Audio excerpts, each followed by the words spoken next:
The following content is provided under a Creative Commons license.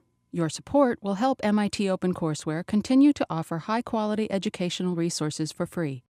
To make a donation or to view additional materials from hundreds of MIT courses, visit MIT OpenCourseware at ocw.mit.edu. Today we're going to talk about wallets and SPV. And if you don't know what SPV stands for, that will be defined as well, so don't worry. First, you get your software. That's something of a problem, but like, how do you know you got the right Bitcoin software? There can be issues there. But anyway, there are multiple implementations that should be consensus compatible. I often use BTCD, which is a version written in Go, but sort of the main implementation is written in C++. So you get the software, and then you somehow connect to peers in the network. So there's all these sort of asterisks, which mean it's not completely decentralized. You have to find where to get it. You have to find who to connect to. Once you do that, you get all the headers, which are 80 bytes each. You verify all the work, and then you start getting the blocks, looking through the transactions. You replay the history of the last 9 years of the coin, and then you arrive at a UTXO set, an unspent transaction output set. And it should be the same as everyone else got, right? Everyone else has the same headers, the same work, the same transactions. They'll get the same set of who's, which coins are encumbered by which keys, as you do. And the idea is it would be very expensive to, have different UTXO sets because you'd have to do all that work. Okay, so that's the full node, and that's, how a node works. But what about dealing with actual money? So far, we've just looked at, okay, here's how to get your node running. Here's how to observe the network and come to the same conclusions as everyone else. But you probably want to actually do something with this, right? You want to pay people or get paid. Those are sort of the two fundamental functions that this tries to address. So the software that manages this feature is called a wallet. And it's not necessarily the same software as what's connecting to the network, downloading and verifying. In the case of Bitcoin Core, it is, although many of the programmers of Bitcoin Core wish that it weren't. And there's sort of a long-term goal of, it'd be really great if we could sort of pull these two things apart into maybe separate binaries, separate programs, something. But they're really intertwined and it's kind of ugly. But there are other things that are separate. Okay, so wallet software. Functionality seems simple, right? You send and receive money. Simple. Of course, you need to send money before you can send it, so let's start with that. Okay, so we talked about receive, we did not talk about receive addresses.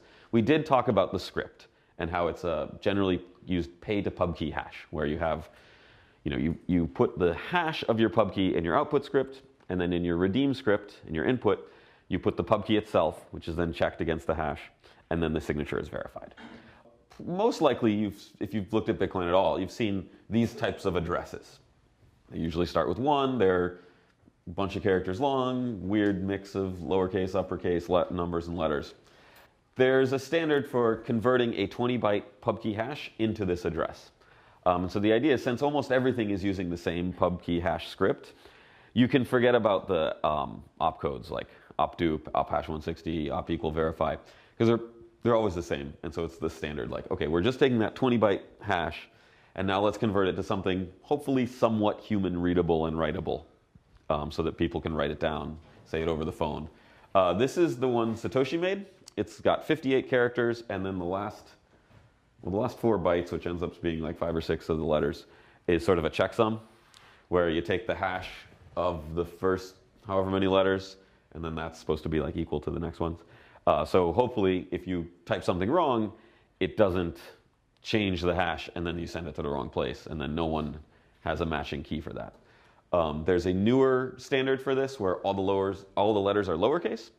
That's introduced actually today in Bitcoin Core. Version 0.16 came out, and so there's a new standard called BEC32.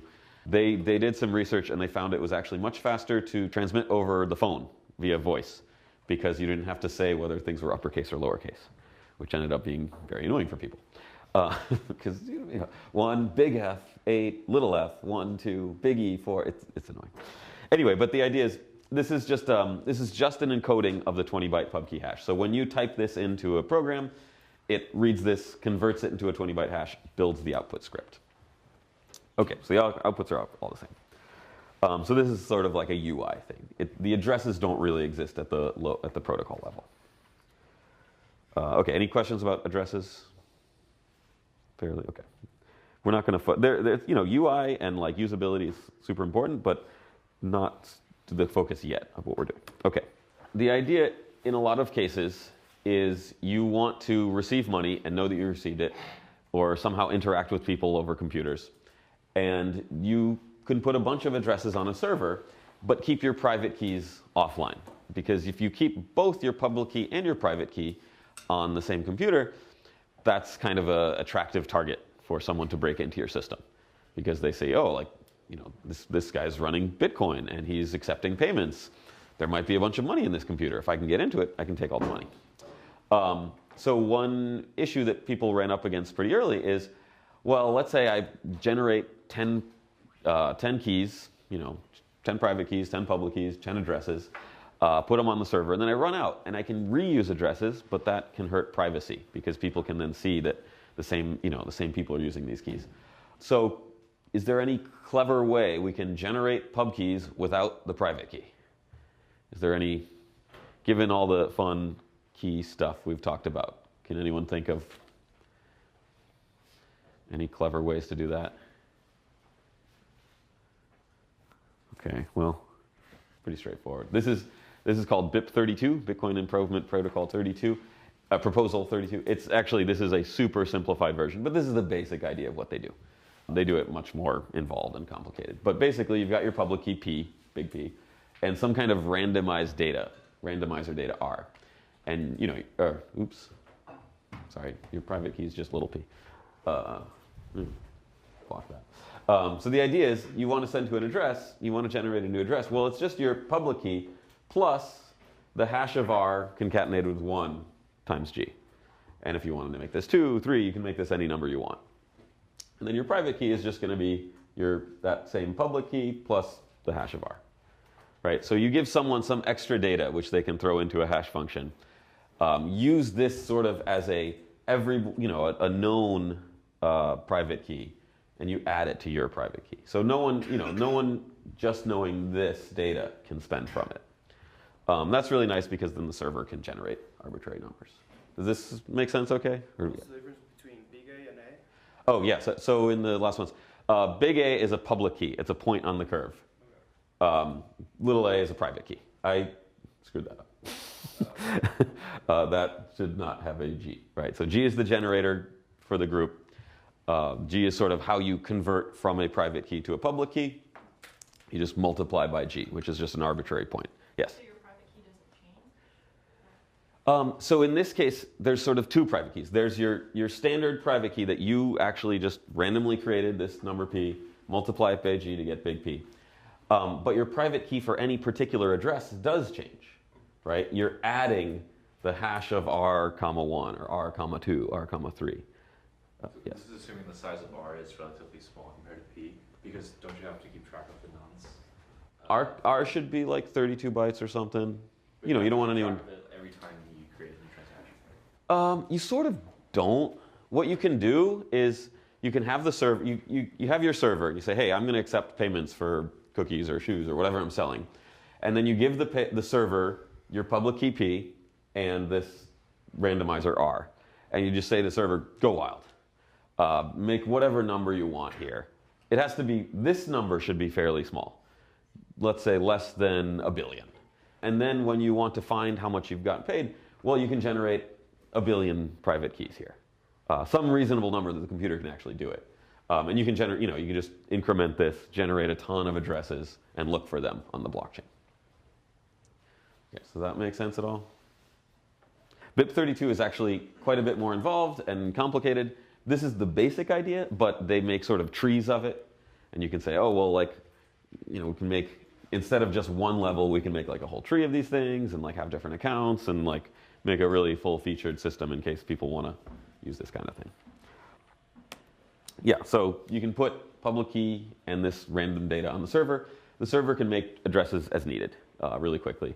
And what's nice is observers can't link these addresses, right? If you're just looking at the blockchain, you won't see the difference between like A sub 1 and A sub 2, if this number in 1 and 2, because it's going through this hash function, you ever see that.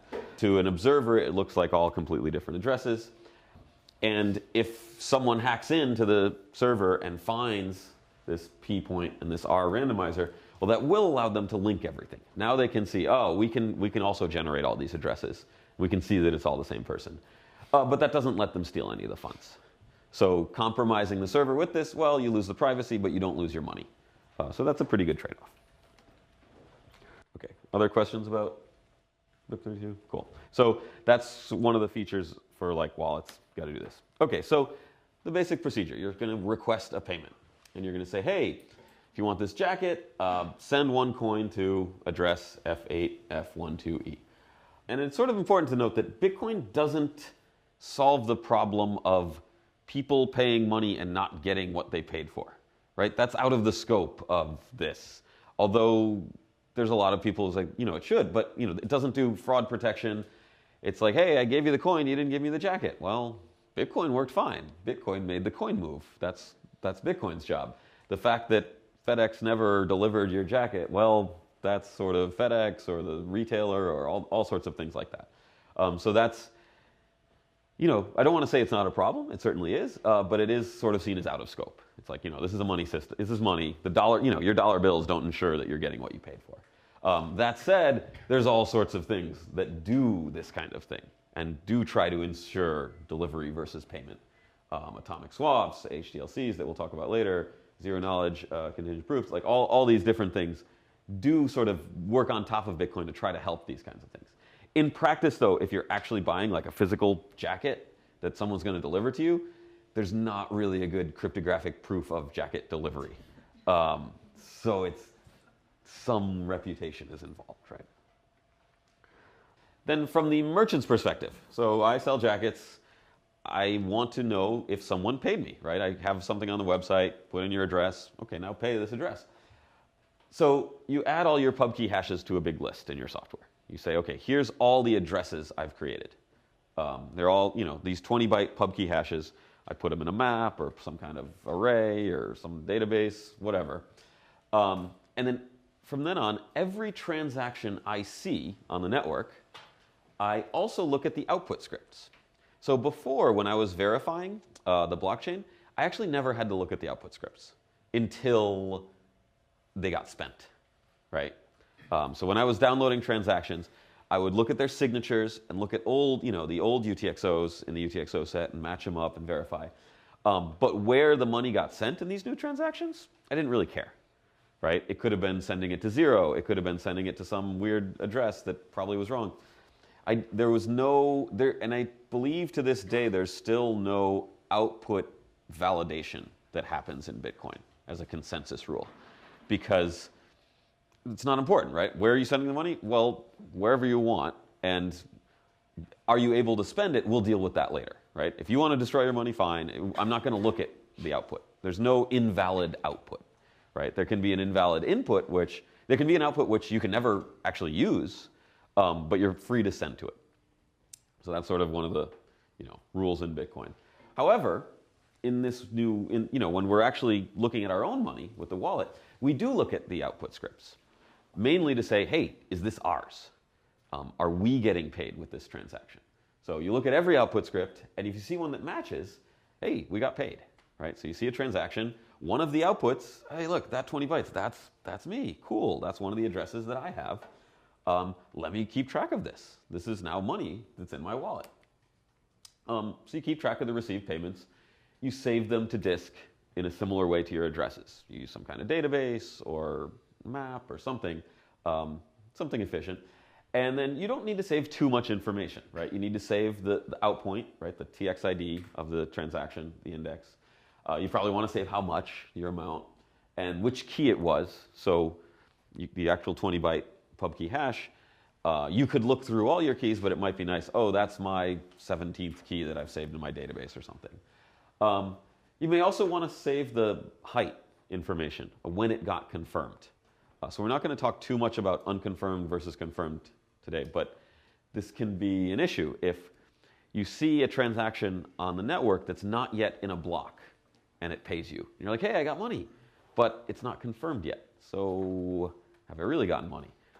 I am able to use that output to spend to somewhere else, but now I've got two sort of chained transactions, neither of which is confirmed. And now the second one can only be confirmed if the first one is. So that can get ugly kind of quick. For simplicity's sake, let's just say that you wait until it's in a block before your wallet recognizes it. Most wallets do not do that, but most wallets maybe should. There can be a lot of weird attacks where you say like, oh, I got money. And then since it never really was confirmed at all, it's pretty easy for someone to double spend, right? The whole point of the Bitcoin system was you can't double spend because it's got all this proof of work on top of it. It's in a block. But if we show in the UI, hey, you got a payment that has not yet gone into a block, well, there's no assurance that it won't be double spent yet because it's not in the blockchain. But most wallets will show that, and usually they'll make it in like red or put a little exclamation point or something to try to indicate like, hey, this is unconfirmed. But that doesn't always get across to people. So it may be safer to just not show it at all until it's in a block. Okay, so yeah, you sort of amass all these UTXOs, right? You're running your node, you've got all these addresses you've given out to people, and then every transaction that comes in, you look, hey, do any of these pay me? And sometimes you'll find one that does, which is great. And then you save that to your disk, and great. Now, next, I want to spend them. Okay, any questions about the sort of getting money procedure? Yes? So what's the height again? The height is what block it's in. So like height 0 is the first block, 0th block. And we're now at height 500,000. Yeah, usually in diagrams it goes this way, but I guess it could go up in numbers, I don't know. Yeah, so next you need to spend them. The spending makes sense, right? It's not too crazy. Let's say you want to send 6 coins to someone. So what you do is you look through your set of UTXOs that are your UTXOs, and you try to find some such that the total number of coins is over 6, and then you use them as inputs, and then you add your outputs. So for example, I've got 2 UTXOs. These are, much smaller numbers, but this one has 5 coins in it, and this one has 3 coins. So I received at 2 different times. Once I got 5 coins for a fancy jacket, once I got 3 coins for a less fancy jacket, and now I want to buy something, and I want to send it to Bob, and I want to send him 6 coins. Well, I've got 8 coins in my input, so I'll send him 6 coins. There's 2 coins left over. If I don't have this, it just goes to the miners. So I create my new output, which is my change output. And then I send the remainder 2 coins here. Now, if it's actually these nice round numbers, the fee would be 0, and it would probably not get confirmed on the Bitcoin network. You do have to have a small fee right now. It's really small, though. It's like a couple cents now. It was pretty high a few months ago. But this will work. This is the basic idea. So you look through your UTXOs, find some, okay, output 6, output 2, and then, once you've built this, sign it all, broadcast to the network. Make sense? Yes. Is the change UTXO like your own? Yep. Generally what you'll do is you'll make a new private key, calculate the public key, hash it, make this address, and then add it in here all automatically. You can, and some software does, just only use one key and one address. And so it'll be pretty clear because like the keys for this signature will be the same as this key that it's sending to. And so then it's really clear. Even without doing that, it's usually pretty clear. And people can sort of guess like, well, either Alice is sending 6 coins back to herself and 2 coins to Bob, or she's sending 6 coins to Bob and 2 back to herself, right? Or maybe 6 coins to one person, 2 coins to someone else entirely. That's pretty unlikely.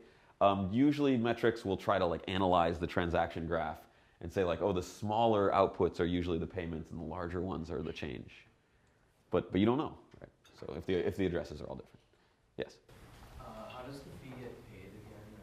The fee is the difference between the inputs amounts and the output amounts. So in this case, the fee is 0 because I got 5, 3, 8, and then 8 here. So really, what you do in real life is you'd make this like 1.999. And then the fee would be that 0.001 or whatever that the miner gets in the Coinbase transaction. That's another way to try to identify change outputs. if you actually had 5, 3, 6, and 1.999, I bet the 1.999 is going back to yourself, right? Nice even round numbers seem like real payments. And if you've got one sort of bunch of nines at the end, oh, that was probably just reduced it a little to make the fee. But these are all sort of guesses. If you're a third-party observer looking at a transaction, you don't know. This could be two different people, or this could be an exchange, and like it's hard to tell. But you can get some pretty good guesses.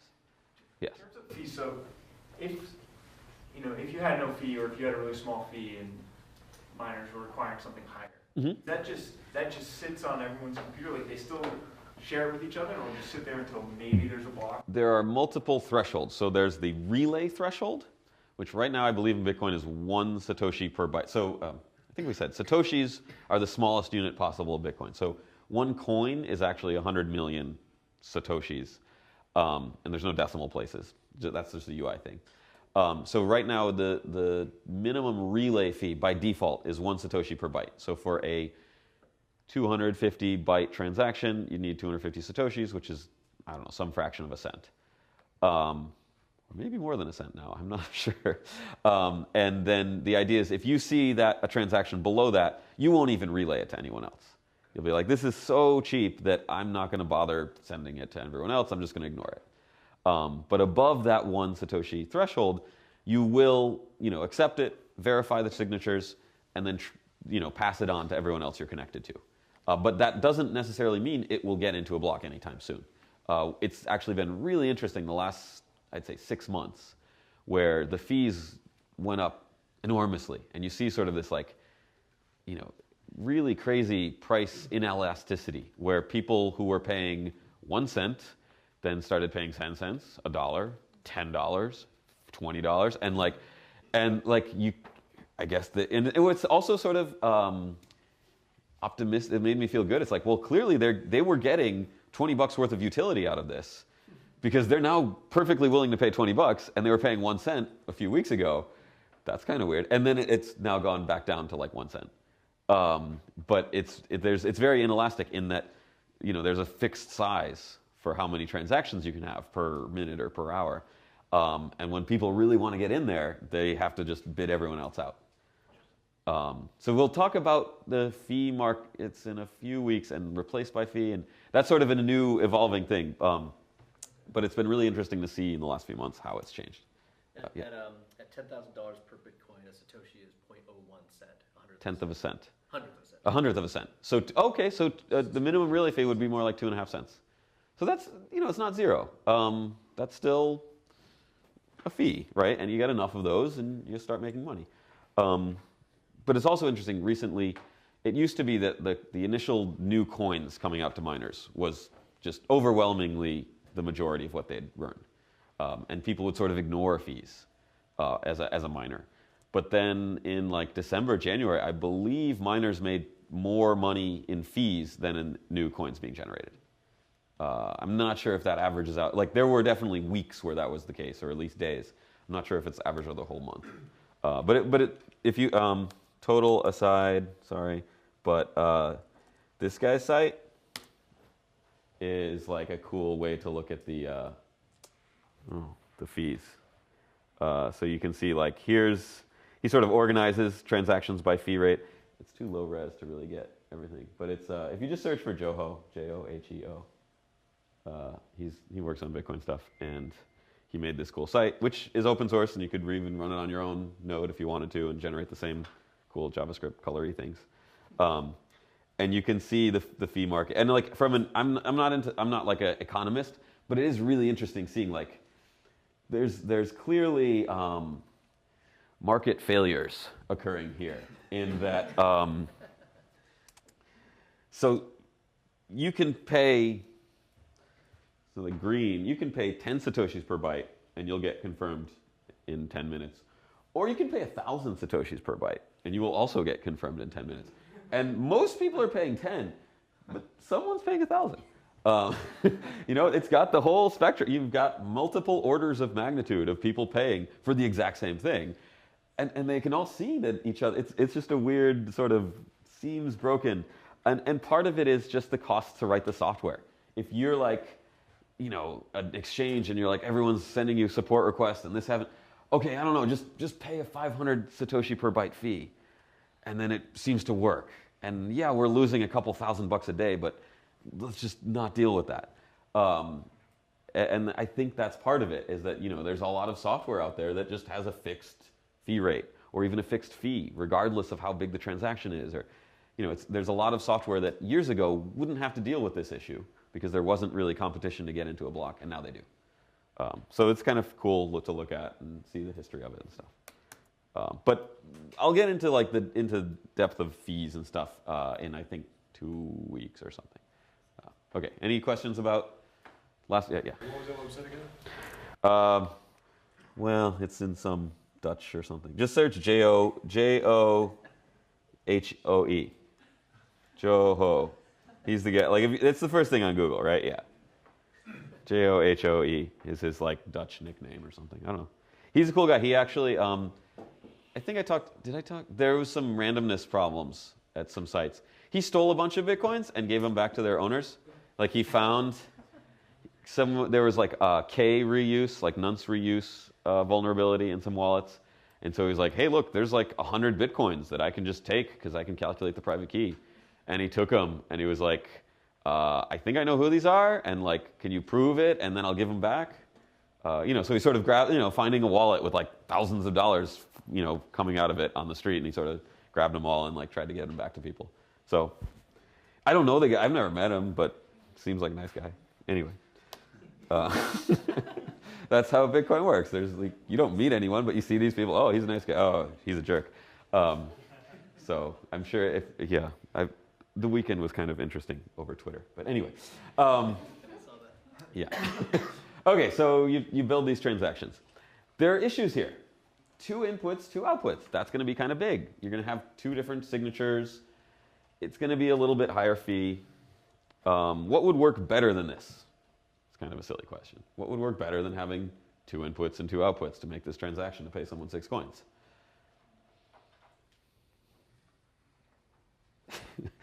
What? Yeah. Maybe if you wanted to have an anonymous transaction, you would send them multiple transactions in smaller coins. Sure. Yeah. You could send. So that's actually 2 slides from now. The next slide was just, well, what if you had a UTXO that was exactly the right size? Then it's easy. You just send them the 6 coins. If you have the exact right size UTXO in your wallet, great. You just send it over. It's like if you go to a shop and they're like, okay, that's $10 for lunch. You're like, great, I have a $10 bill. Here it is. We don't have to deal with pennies and quarters and stuff. It's annoying. So sometimes this happens. It's great. Generally it won't, right? Generally you will have change and multiple inputs and outputs, and it's kind of annoying. So coin selection is a tricky problem for CSE, terms. It's NP hard actually. But there's heuristics that work okay. If you have a ton of UTXOs and you have to send these payments, you can't actually, in reasonable amount of time, calculate the optimal way to do it. But there's some heuristics that work okay. And the question is, what are we optimizing for? So generally, you want to minimize the number of inputs used, right? So the inputs are much bigger. They're going to be 100 something bytes, and the outputs are pretty small. They're 20, 30 bytes. So if you want to minimize size of your transaction, minimize the number of inputs, which is easy, right? You just pick your biggest UTXO and spend that one. Yes? Isn't it knapsack problem? Yeah, it's basically yes. Well, because it's multi-iteration. So if you're just trying to optimize your transaction right now, you just use your biggest UTXO. So for example, if you want, it's sort of in the analogy of you're at a checkout counter and there's going to be, someone says, okay, that's $12.93. If you want to minimize the number of bills you're handing to the cashier, you just take the 100 out of your wallet, right? That'll always work. And you just say, I take my biggest bill, hand it to you. Okay, I'm minimizing the amount of bills I'm handing you in this one transaction. However, that could result in a whole bunch of bills coming back, right? A bunch of weird change. And then also long term, that doesn't work. If your strategy is always just hand over the 100, or go through your wallet, just hand over the biggest bill you have every time, no matter what they ask, that's super suboptimal. Because if they say $12.93 and you have a 20 and a 100 and you hand over the 100, why did you do that? Um, so, and then you're going to have like 420s.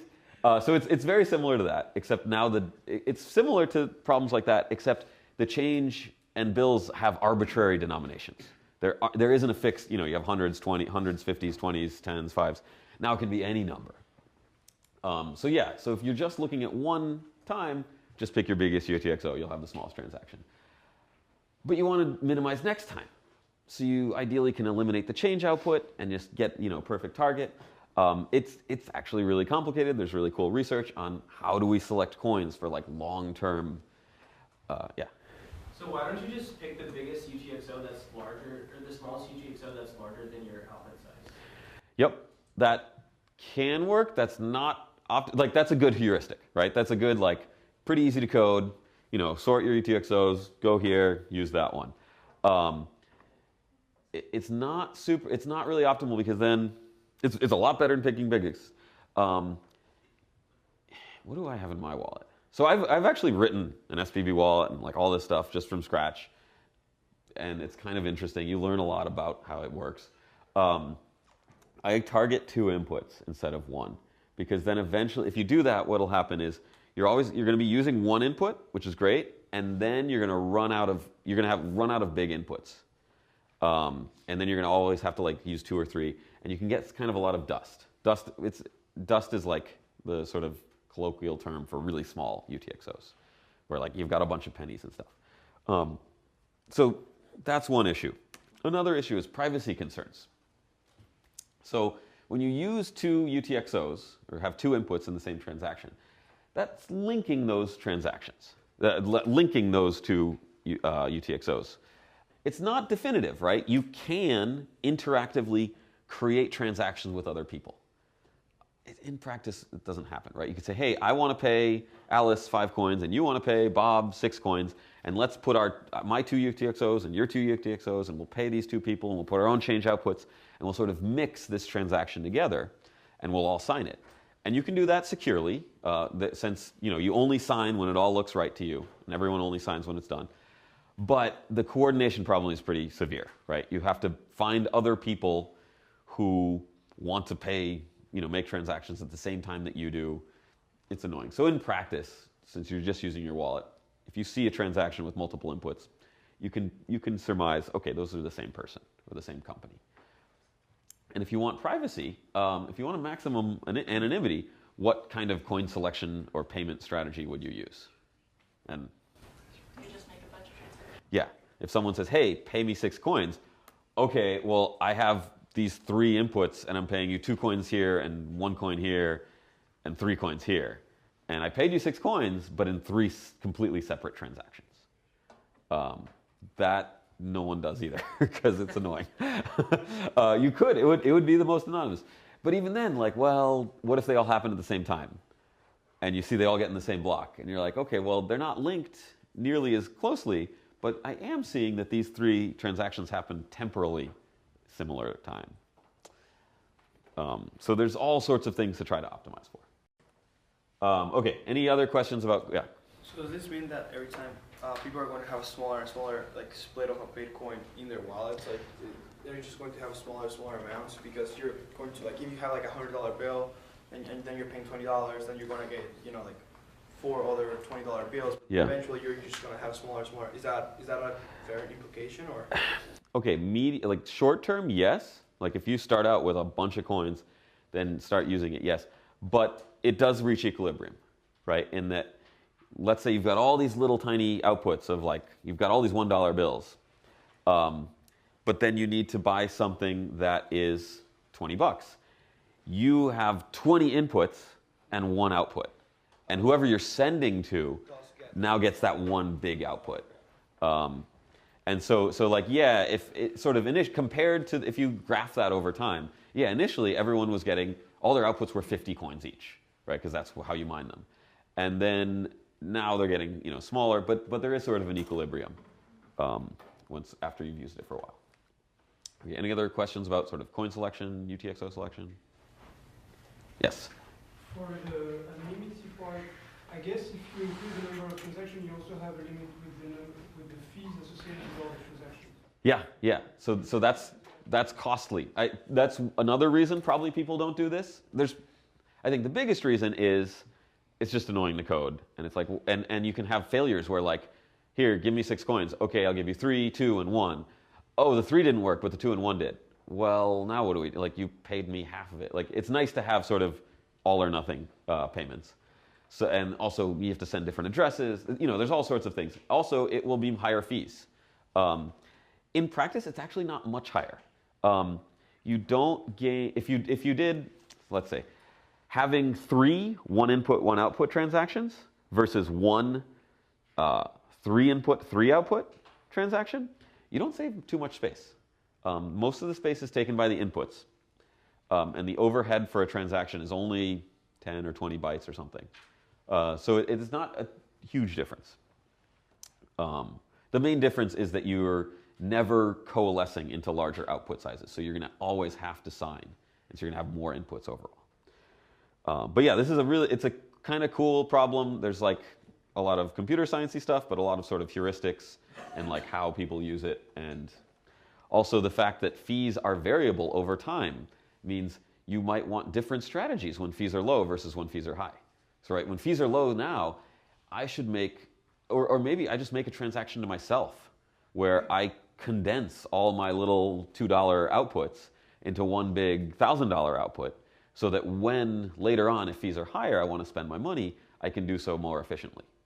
And there is evidence of this with like exchanges and stuff where a lot of times fees will be lower on the weekends because people aren't buying and spending Bitcoin as much, I guess.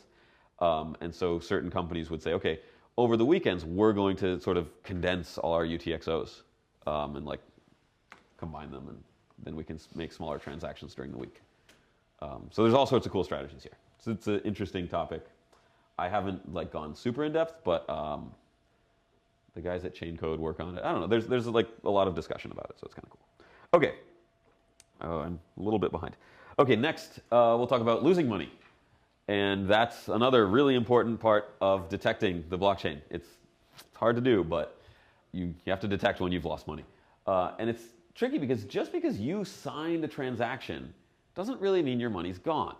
You can't just unilaterally say, okay, well, I'm making this, I signed it, there, my money's gone from my wallet.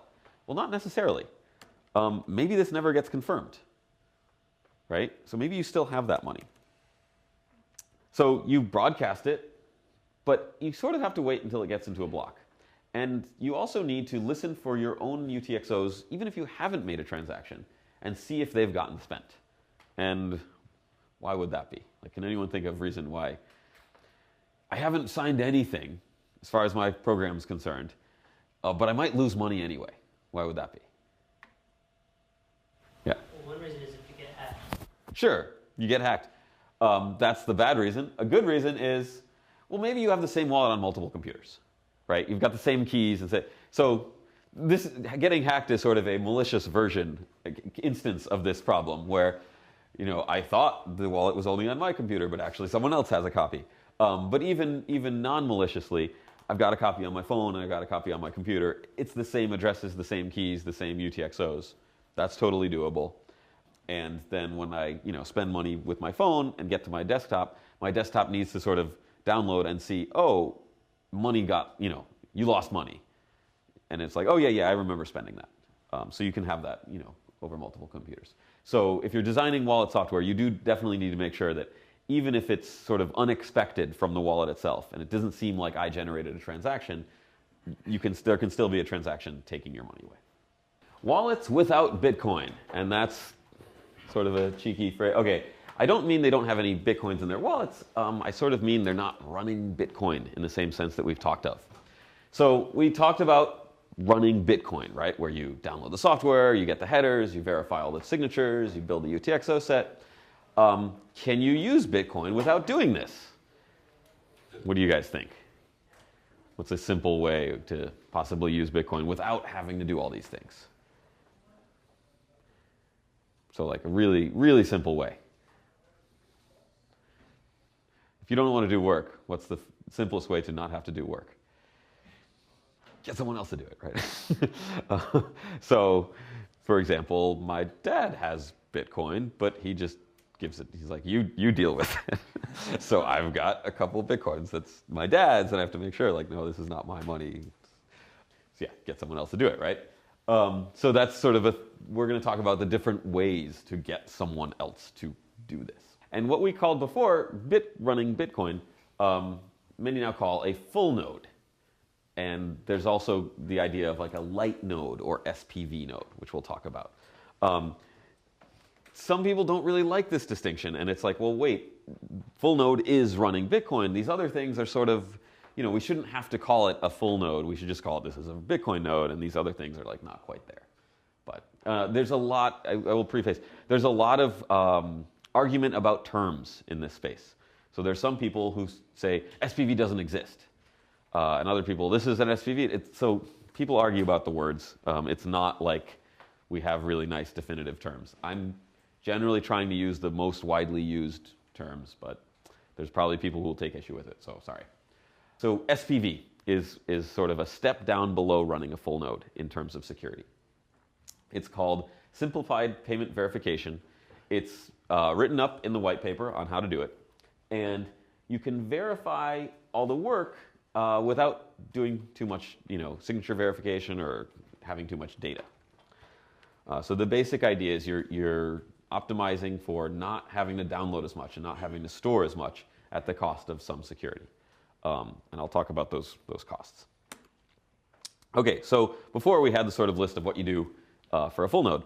The SPV method is a bit different, right? You still do the same part in the beginning, right? You connect, you get your headers, you verify all the work. Okay, cool. The next step, you tell another node that you're connected to all of your addresses, all of the public keys that you've ever generated, you tell it to them. Then you, for each header, you go through, and instead of downloading the whole block and getting all the transactions and verifying them, you ask the other node, hey, did I get any money or did I lose any money in this block? Because I told you all my addresses. Oh, sorry. You also tell them all your UTXOs. You also tell them, here's all the money I have. Here's all the addresses I could possibly receive money on.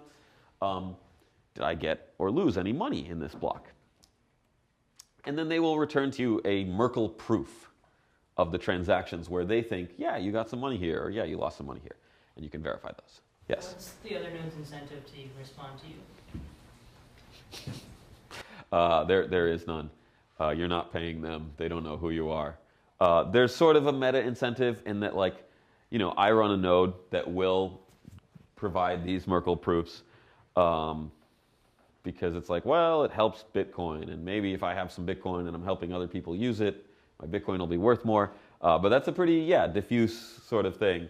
And it can be problematic because some of these things, I didn't mention that in these slides, but the server side can get a little bit costly in terms of CPU because you're potentially, as a server, the client requests, hey, here's this block. Can you sort of filter it for me? Find things that I'm looking for. So now you have to load that block into memory, look through it. It's not too CPU intensive, but it can be, when you have a bunch of them, like 20 or 30 of them connecting to you, I've gotten, 30%, 40% CPU for doing this kind of thing to serve other users. Just as almost all phone wallet, many phone wallets and many desktop wallets are using this model. And so you'll see, let me go. So for example, if here's a full node in this building. I actually rebooted it recently, so there's not very many connections incoming. But in practice, okay, these two are like actual full nodes, I bet. This is a fake node, this is a fake node, they're all fake, yeah. Sorry, these are all, no, that one maybe not. Well, you can look, but like a lot of nodes will say they're nodes and they're not, and they're just trying to track where transactions are coming from and like keep tabs on you and stuff. And these are SPV nodes, these Bitcore, because they don't really ask for, I don't know what they're doing. They're not asking for anything. So you can look through all the messages. I think Ethan will talk about this a bit more Wednesday. But there are a lot of SPV nodes. There's a lot of stuff out in the network. You have no idea what it's doing. But it's pretty clearly not running a Bitcoin node. So I'll go through these steps a little bit. So the Merkle verification, We talked about last week, I think, where if there's a block and there's thousands of transactions in it, and this server wants to prove that one of these transactions is yours and is in there, say, okay, here's my transaction. They just need to provide you this transaction ID, this hash, and then you're able to see, okay, yeah, it was in the header, right? So my transaction is in there. You're not just making it up. I didn't talk about the good part. Well, the good part is you don't really need to maintain a UTXO set, and it's pretty small. So it saves space, saves time. What are the problems? There's a lot. And I definitely admit, before writing my own SPV wallet code, I didn't think there were a lot of problems with it. I thought it was like, oh, this is SPV, this is cool, this is how wallets work. But when writing the code myself, I'm like, wait, this is horrible. What do we do? Okay, so the first thing you do is you connect, you get the headers, you verify them. This is exactly the same procedure as what a full node does, so there's no difference. It works, right? No difference there. The next step, you tell a node all of your addresses. What? There goes all your privacy, right? Because you're just connecting to a computer, you have no idea who they are, who's running it, and you're telling them, hey, here's all of my addresses, and also here's how much money I have, right? Here's all my UTXOs. You can lie. You can add things that are not, so you can also add some addresses that aren't yours, or add some UTXOs that aren't yours, and you'll get some transactions back that you can then filter out on your own, right? So you can raise the rate of false positives for that server. And so there's these Bloom filters that are in the Bitcoin core code that they said, like, the idea was, well, you can sort of dial your own false positive rate, right? I'm not going to go into how Bloom filters work. If you've used those in other classes, cool. But it basically sort of gives some data which allows people to match things. But they don't, in practice, have good privacy. You can create a Bloom filter where they've got 10% false positive rate. And so when the server says, oh, looks like their transaction, maybe it's not, because 10% of the time it's just a false positive. However, when you have really high false positives, you lose all the efficiency savings of SPV. And it sort of cascades, where you've got these false positives, and the server thinks, oh, you got money, but it's a false positive. And they add that you got money into the Bloom filter itself. And the Bloom filter can really quickly become saturated, and they just start giving you everything. So in practice, and there's some papers about how the people who put the Bloom filters into Bitcoin thought, oh, this is good for privacy, it's fine.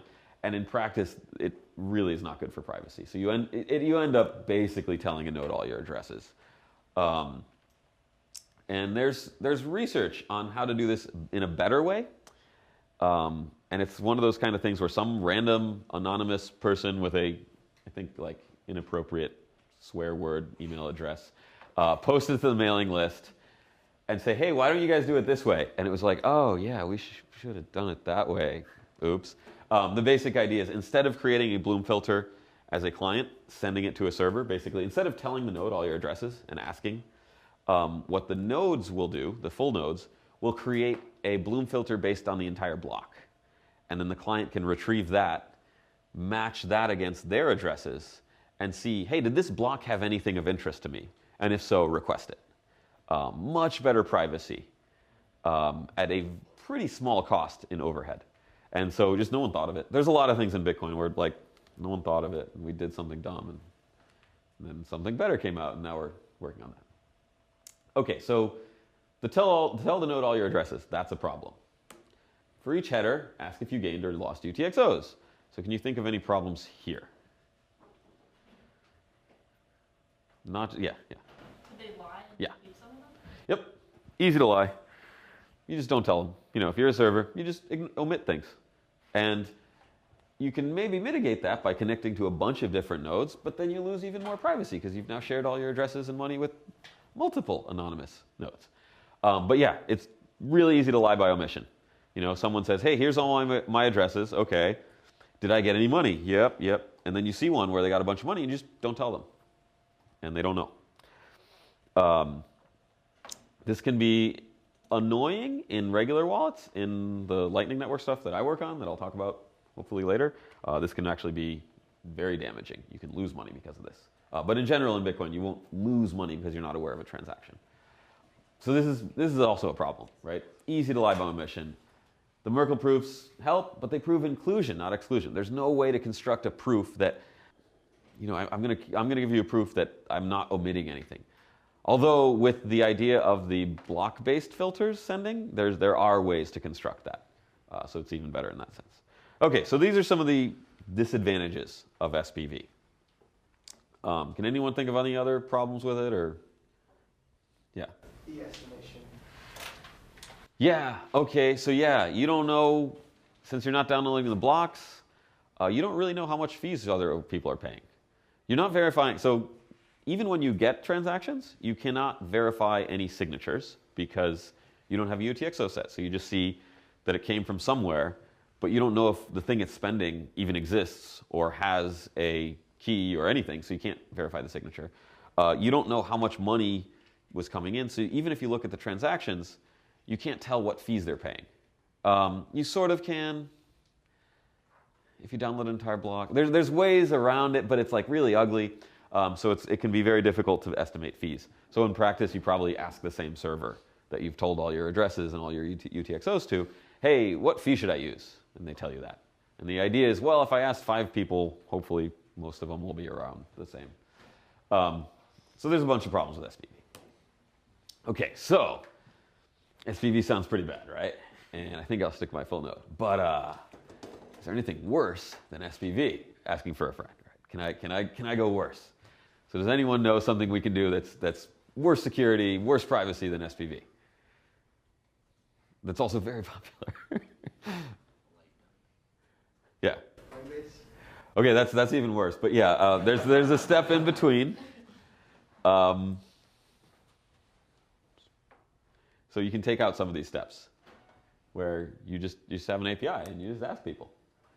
You have a website, blockchain.info or Mycelium wallet or a bunch of BitPays, Copay, things like that, where you don't verify any headers, you don't look at any Merkle proofs. You just skip right to tell the remote node all your addresses and UTXOs and ask how much money you've gained or lost, right? So you sort of outsource the entire process. You don't store really anything on your computer. And you say, well, but you do have your private keys, right? You say, I made some private keys, I made some addresses, and then I tell this website, hey, here's all my addresses. How much money do I have? And the server responds, yeah, you've got UTXOs. Cool. So then you can build the transactions, sign them, and send them to the server. So what are some advantages and disadvantages of this? There's probably some obvious disadvantages, right? Can anyone think of an attack that this does not help you against? Yeah. You could just make up transactions and Yep. send them to The server can just say, hey, you got 1,000 Bitcoins. You're like, awesome. But it's just completely made up. Right? You don't verify, as the client, you don't verify anything about these transactions. So that's a pretty big problem. And the thing is, in practice, one of the issues is that people are generally not as aware of these types of attacks because mostly people worry about spending their money and they don't really, merchants worry about chargebacks and worry about receiving and verifying that they've received funds all the time. But most people's experience is, they get paid once a month or twice a month with a paycheck and the money shows up in their bank or whatever, and they never really worry about that, and they worry about spending their money and getting defrauded or things like that. So it's not something a lot of people think about all the time is, did I actually get paid? So there's easy fraud that you can do with this kind of attack vector where, you sell a car on Craigslist and someone comes and says, yeah, I paid you the Bitcoins, but they've actually compromised the server and you haven't gotten paid at all, but you think you have. You give over the goods. So yeah, potential problems. They can say you got paid when you didn't. They can say you lost money when you didn't. And if it's in a browser, that's even more fun because they can change the code without, the JavaScript is not pinned to anything. So if someone compromises that server, they can change the code and potentially get your private keys. So you have really very little security. The blockchain is not really providing anything in this case. However, this is one of them. This is much more popular than running a full or SPV node. because, you know, blockchain and info, you just sign in. There's a lot of wallets on the phones that work this way as well. And you do at least have your private keys, right? Hopefully. So you've got that, right? You're not giving custody in any sense to them, but they learn a lot of information. Okay, so not even SPV. Can we do worse? And wait, yeah. Coinbase, well, so the Coinbase company was an example of, can we do worse? Yes, you can. Someone else's coins is worse. The case where my dad, you know, said, hey, can you hold on to these coins for me? It's worse, right? He doesn't run a node. He doesn't have his private keys. He doesn't really understand Bitcoin that well. He wants to, but he's busy. And he's like, hey, you know this stuff. You deal with it. You know way more about this than I do. I trust you since, you know, we're dad and son and stuff. So, like, not a huge trust problem there. So I do it for him. But, you know, banks, right? You don't even have, so the idea of a site or an exchange or something like this, where you don't even have your private keys. You just have a website where they run a node and a wallet, and they owe you the money. Why is there a slash there? Okay. It tends to end badly, and it, you know, even if it doesn't end badly, it misses the point, right? The whole idea of Bitcoin is like, hey, you can sort of have your own money. It's kind of cool. It's running on your computer. It feels like it's missing the point to just hand it over to some bank. And it's not even a bank, right? Most of these sites, a big reason why it tends to end badly is there aren't the same protections that banks, you know, the banks have to do a lot of work, and there's FDIC, and there's all sorts of rules, and they also build these big structures with really heavy stone pillars, so that you're like, yeah, they can't run off because this bank's not going to move. It's made out of rocks. And the banks in Bitcoin do not have big stone pillars. IP addresses are really easy to change and just move the computers around. Another thing, they're running a node, right? These Bitcoin banks that hold all your funds. Sometimes they don't. So these banks themselves might run SPV nodes or API things. I don't want to like name any names, but like there's pretty good evidence that like, you know, big exchanges might even just connect to an API and not even run their own node. There's a lot of things like this where when something bad doesn't happen, people just keep pushing it. Where miners themselves don't verify the blocks because they think, well, he must have created a valid block and I'm not going to verify it, and everything works. So the other thing is, while it sounds really bad, in practice, there haven't been really many SPV attacks or API attacks, right? We know of this, but in practice, it's hard to do, right? If you want to defraud someone with, say, by compromising blockchain.info, you have to compromise blockchain.info. You don't have to do all the proof of work because they're not validating it, but it's still hard to do. And it requires a coordinated, active attacker with quite a bit of resources. And so when it doesn't happen, people say, well, SPV is just as good, right? We don't have any evidence of people being defrauded, so it's just as good. But that is kind of dangerous because when everyone starts doing it, you start to lose these protections.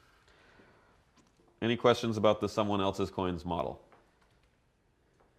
There's all sorts of legal issues. There's a very long list of ways it ends badly. I don't know what is the half-life of a custodial exchange in Bitcoin. It's like a year or two, and they drop off.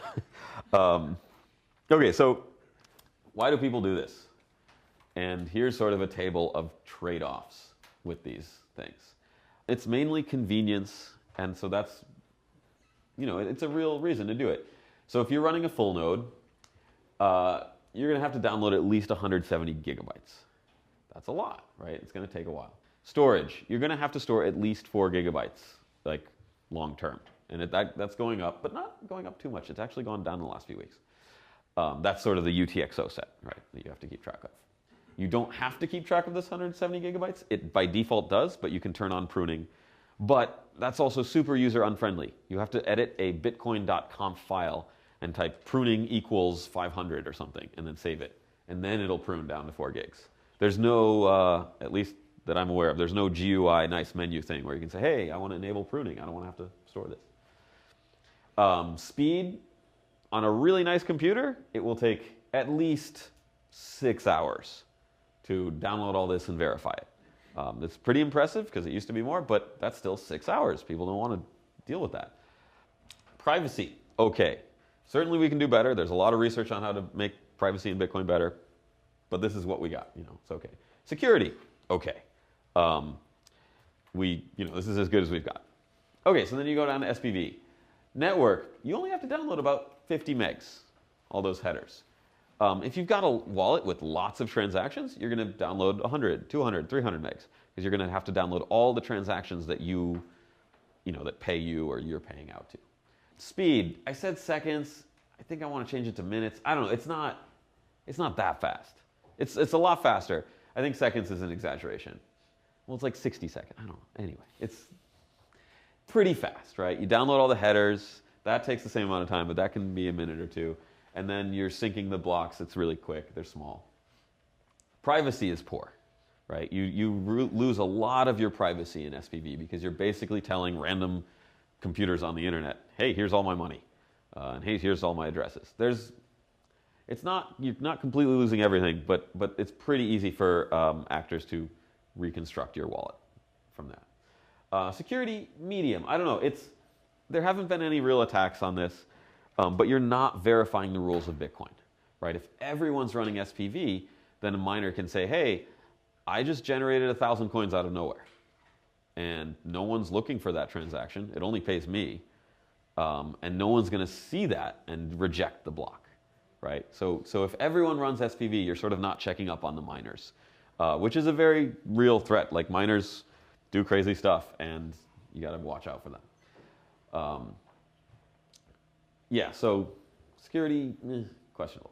API query, where you just ask a website, hey, here's all my addresses. How much money do I have? Network traffic, I don't know, less than a megabyte. You have to load the websites and stuff, but it's pretty light. Storage, you basically don't have to store anything. I mean, you have to store your private keys, but those can be sort of password-based and derived on the fly. Speed, like a second, right? It's real quick. You're making an HTTP query, you're getting a response, you're parsing it. It's real quick. Privacy is poor. It's worse than SPV, but because it's like now it's really easy because you just hand them over all your addresses in the clear. And security is also quite poor, right? In that they can say, hey, you got money or you lost money, and you just accept what they say. Hold my key. This is network traffic. I don't know. You have to go to a website, I guess. There's no storage. There's no speed. There's no privacy. There's no security. You're just handing the entire thing off to someone else. So what would you guys guess are the most, popularity of the different models? Most popular, least popular. Yeah, this is definitely the most popular. Second most, third most, fourth most. Yeah, so everyone does this. A bunch of people do this. Some people do this, and a couple thousand people do this. It's a problem, and this is something that is one of the ongoing problems, not just in Bitcoin. Ethereum would be a little different, but still, it's going to be a lot of this. Ethereum has sort of weird, different SPV. There's like other models. There's sort of one in the middle for Ethereum that's also quite popular, where it's like SPV with UTXO commitments. Well, no, I guess it would be more here. Anyway, I'm not going to go into Ethereum, but yeah, so it's a problem, and there's different ways to attack it. One of the issues is that a lot of people who program Bitcoin itself really only focus on this, and they say, look, this is not our problem, right? We can't solve this. We're going to try to make this, the way we're going to try to solve this is let's try to get the speed down, right? If it takes days, people are going to move this way. If it takes hours, maybe a lot of people say, hey, I was using SPV, but yeah, it's not too bad running this. I'm going to run this and get the more security. Let's try to keep this number down. Let's try to keep speed down. Let's try to improve privacy and security of the full node. That is generally what most of the Bitcoin Core developers focus on, which I don't argue with, but it does lead to some neglect of the SPV, where there's not it's been over a year and a half, almost 2 years, where we know how to make SPV better and more secure, but there's not a lot of enthusiasm and people working on it. And people argue about the security of these things. This there's not much you can do. I mean, there is kind of cryptography research. Like, hey, how can I, is there some cool way I can send you all my addresses so that you can figure out how much money I have without you learning all my addresses? Some kind of, that's called private information retrieval. And there's all sorts of papers on that. In practice, there aren't any that use that. And this, well, yeah, multi-sig, that's more like regulation, right? Can we have sort of restrictions and rules on these essentially banks to try to make it safer? Maybe.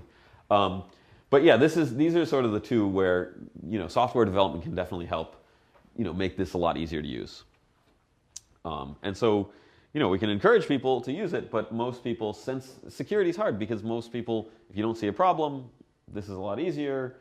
And a lot of people think, well, I'm not good at computers, so they are, and it's safer if I give all my money to someone else. In some cases, it could be true. But that has sort of systemic effects where now you've got these, there's like 5 computers in the world, and if you're able to compromise those, they have just billions of dollars worth of Bitcoins on them. And so that's why, for black hat hacker kind of people, it's like the best thing to do.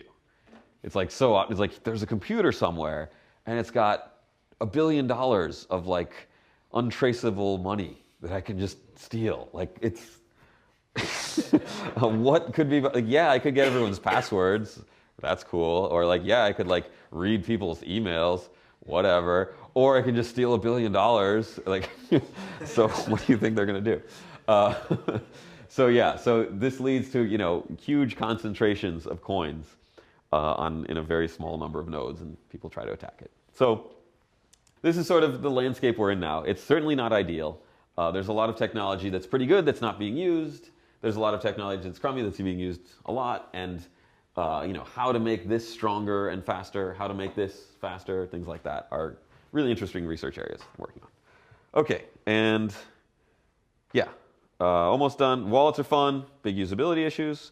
If you want to try testnet wallets, you can try downloading them, playing around with them. They often leave quite a bit to be desired. The one I work on, Lit, leaves enormous amounts to be desired. It's all in text. And Ethan should be here Wednesday, and good luck with the problem set.